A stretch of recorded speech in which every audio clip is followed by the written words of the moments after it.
So passkeys, yeah, let's talk about it. So who am I? I'm John. Some of you might know I used to be at Cruise. I was also at Virgin America and Alaska Airlines. I'm currently Director of Corporate IT at Ramp. It's a financial automation platform company based out of New York. Now, after Rita's talk, I need to burn this slide because it's exposing too much information. But if only I'd seen it before, then yeah. Final. Best way to reach out to me is on MacAdmins. Okay, so what are passkeys? I think we've talked a lot about it already. It's really a cryptographic key pair that is a replacement for a password. It eliminates the need for shared secrets to be stored on the authenticating service. Additionally, it eliminates phishing attempts since Passkey only works with service that was part of the enrollment. And I think it's going to be a little bit easier to understand, and so we can go through a workflow, but that piece where eliminating the need for shared secrets, that question that just came up before, there are a lot of reasons why passwords are bad, and we can go over that. But the idea that both you and the service have a shared secret, that's why there are so many problems. That's why the authenticating service is a target for attack, credential phishing.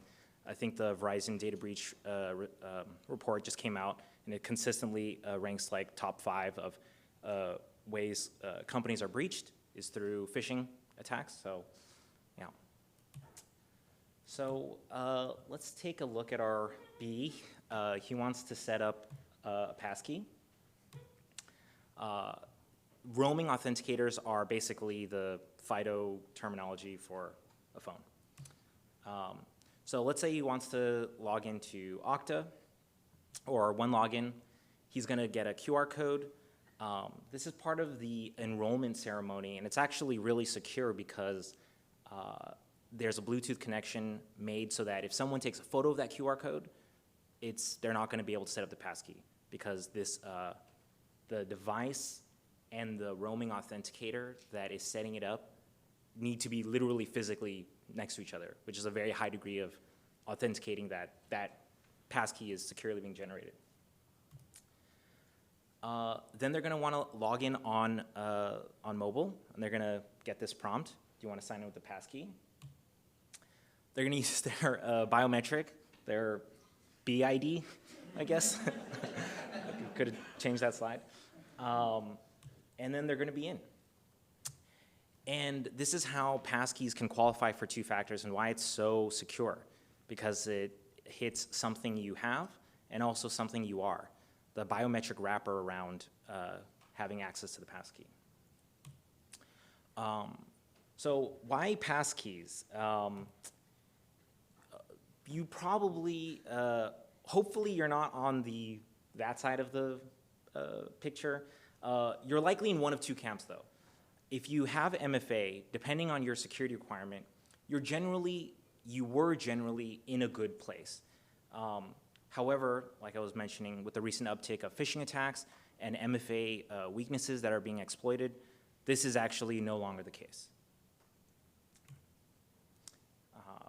Passwords and traditional 2FA, they're no longer account takeover or phishing resistant. This is a deck from Okta, noting some of the weaknesses. This is one from Apple, where they also talk about some of the weaknesses. So you're excited. Everyone is on Sam is on the hype train, passkey hype train. But there is a catch. There's always a catch. So some of the disadvantages is that it is bleeding edge, right? And that's going to come with some technical constraints that you're going to have to deal with. So for example, today on passkeys, they live in a walled ecosystem. They're either leveraging the iCloud keychain sync or the Google Password Manager. And so now, if someone's workspace account or iCloud account is compromised, now you're compromised. Yeah, and like I was saying, it is kind of a walled ecosystem. I'll talk about the future in a little bit. There's a lack of full support from third-party password managers for now.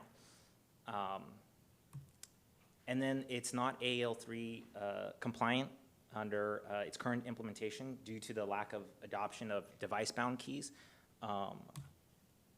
And, oops. Wait for it. I should have put the 638B, because that is the NIST that I was referring to. And specifically, it didn't show up.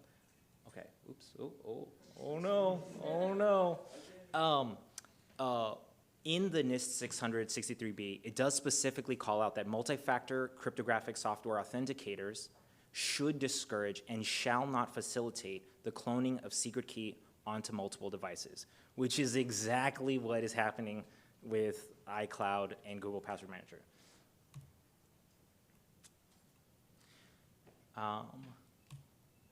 And so it's not that bad actually. So Apple and Google Workspace have actually decent controls and security protections on their accounts.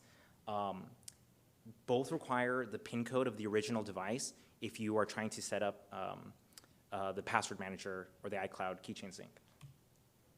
Compromising a user's workspace or Apple ID, it's not impossible, but it does raise the bar. Buying someone's credentials and additionally attacking multiple sources of identity, both their iCloud or their Google Workspace account, in addition to their corporate account, that's a very high bar. And this also would deprecate the need for buying hardware tokens. YubiKeys are actually pretty expensive, and you might have some organizational constraints where I think maybe they're roughly $50 a pop, so 500, it's math, it's expensive. It can get very expensive. And this is a really key thing. It's italicized, you can't really see it well. It's similar levels of authentication assurance levels. And most people already have it because it's their phone. I think almost 100% of people who are at work today, they already have a smartphone. So the biggest problem with passkeys right now is what if someone who gets it who shouldn't?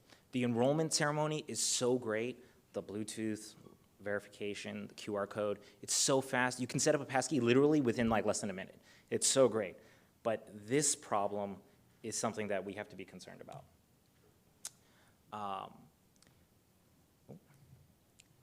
Passkeys and dynamic authentication policies, however, they can be a path to mitigate this. So passkeys just alone, I think if you look at just exactly what the FIDO Alliance says, that's not good enough today. I think Sam's point illustrates that. So let's take a look at a way this is not good. So we have Evil Bee, and the Evil Bee has obtained a device and passcode that is synced to the Good Bee's iPhone iCloud account. He tries to log into the Good Bee work accounts, but because there's a dynamic authentication policy that steps up certain factors, right? So, I'm doing things out of order. So they go to try to sign in. They have access to the other device. And this is where your dynamic authentication policy shows up. You have this bouncer bee, and I don't recognize this device, last 20 authentication attempts. I need to step you up. You need to show me some more info. It's a lot like a bouncer, right? You see a bouncer, you go to this club, you see them all the time. I know you, right? You show up with a different haircut, slow down. I want to see some ID. You get stepped up. This happens in the real world. This is kind of the authentication version of that.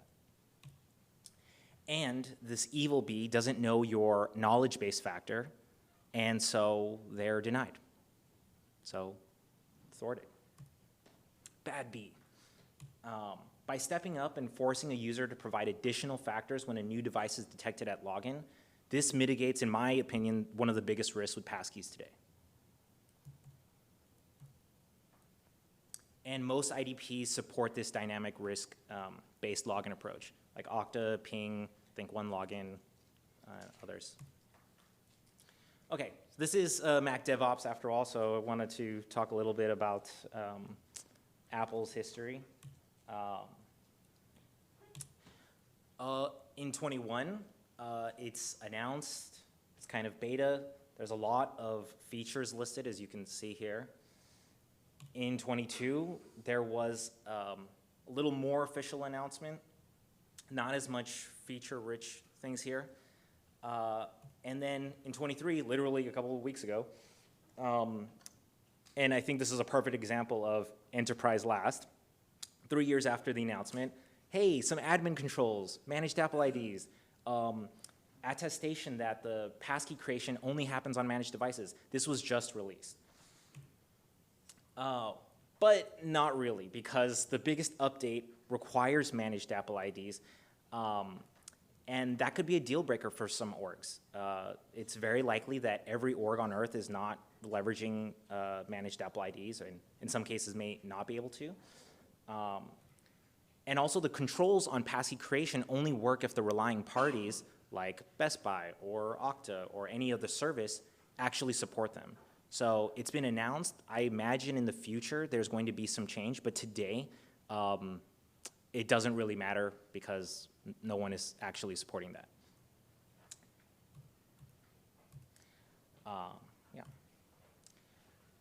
And a quick Google update. Google's taking a very similar playbook. They're first deploying their, they have this walled garden approach, right, where all of your Pixel and Google devices and everything stays in the Google ecosystem of your Google Password Manager, so very similar to Apple. And they've also announced support for third-party passkey managers on Chrome and Android. So the future is good. There's a lot of password managers and others that have announced support for passkey management on their roadmap. It's probably second half of 2023 or early 2024 where some of these password managers are going to start having these features available. I grabbed a few. Bitwarden, Dashlane, Duo, 1Password have all made public announcements about this being on their roadmap. I'm sure others are to follow as well. Oh, and if you use any of these services, I highly recommend that you reach out to your account reps and your CSMs and you give them that feedback that you are looking for these administrative controls on these password managers around passkeys. Okay, so I think the question that I imagine someone listening to this talk is thinking, do I need to do this? Do I need to deploy passkeys? And with everything, this is, your mileage may vary. You might consider the shortcomings a non-starter. You might be in an extremely poor authentication posture where this is actually a net positive, even with the constraints around iCloud and Google Password accounts. You might have been drowning in that earlier picture. You might have tens of thousands of dollars for hardware tokens, and so maybe you can just pay your way out of it and you don't have to deal with that. You might have limitations due to your IDP. You might have already enacted alternative anti-phishing resistance for your authentication path, and maybe you just want to wait till there's more admin controls with the relying partners. And then you might be regulated to have a certain authenticator assurance level, which would disqualify you. So the answer is, it depends. This was a list of some of the links, resources I used to look this up, and thanks.